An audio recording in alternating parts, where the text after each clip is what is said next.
آپ صاحبان اولاد ہیں، آپ کے چھوٹے چھوٹے بچے ہیں، پروردگار آپ کے اور ہمارے بچے پر ایسا وقت نہ آئے بچے انتظار کرتے رہے باپ گھر نہ آئے، یہ وقت نہ آئے۔ ارے سکینہ پر یہ وقت آیا۔ اگر راہ کوفہ میں کسی نے سکینہ کو پانی دیا تو دینے سے پہلے یہ دعائیں کروائی ہے، اے یہ دعا کرو جیسے تم یتیم ہوئے ویسے میرے بچے یتیم نہ ہو۔ ہائے سکینہ ہاتھوں کو اٹھا کر دعا کرنے پر مجبور ہوئی، پروردگار جیسے میں یتیم بنی ویسے اس کے بچے یتیم نہ ہو۔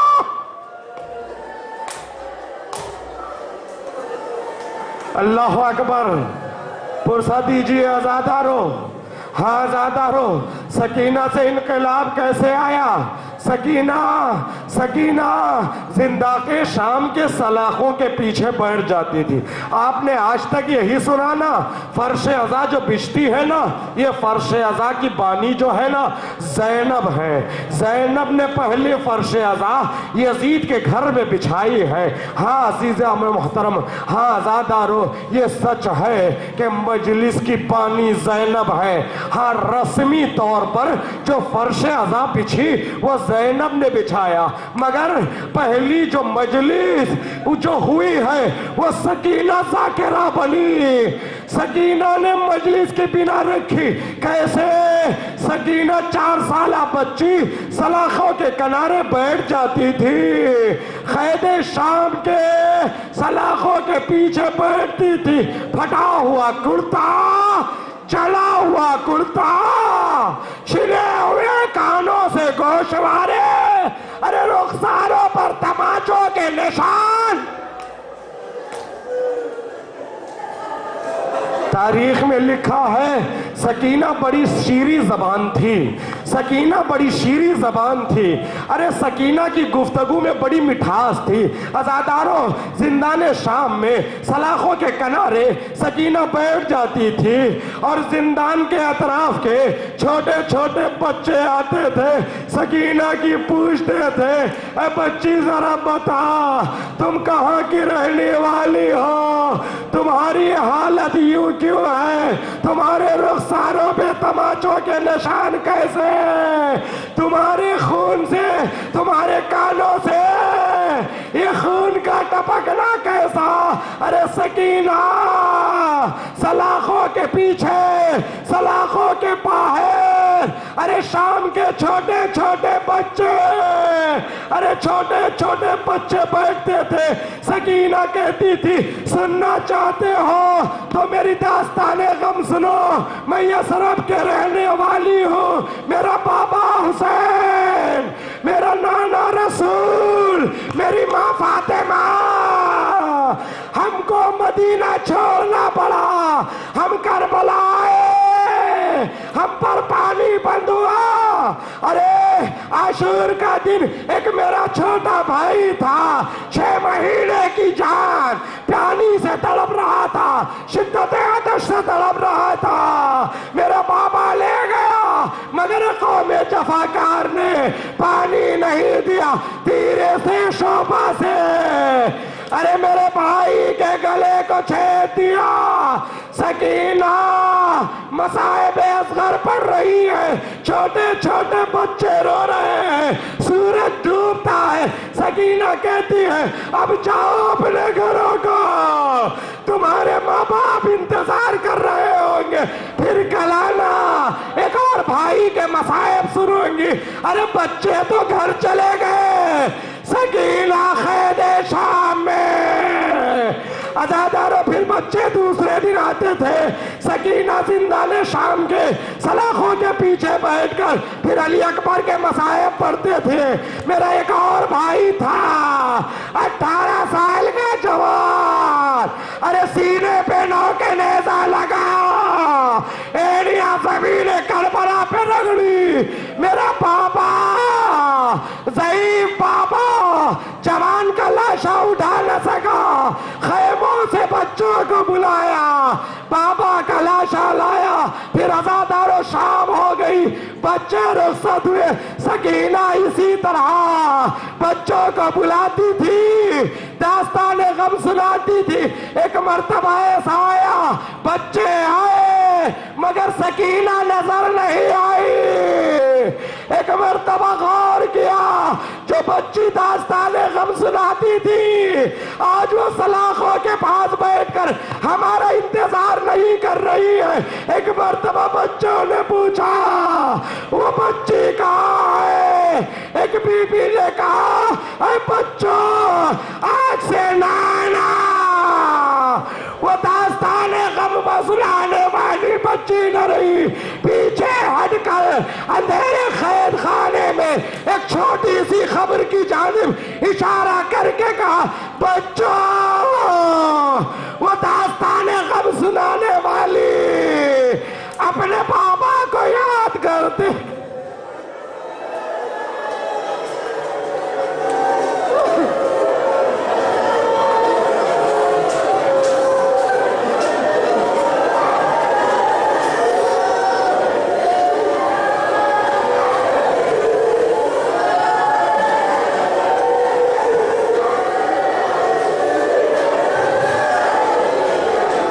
ربنا تقبل منا انك انت العزيز، الا لعنة الله على قوم الظالمين، ماتم حسین۔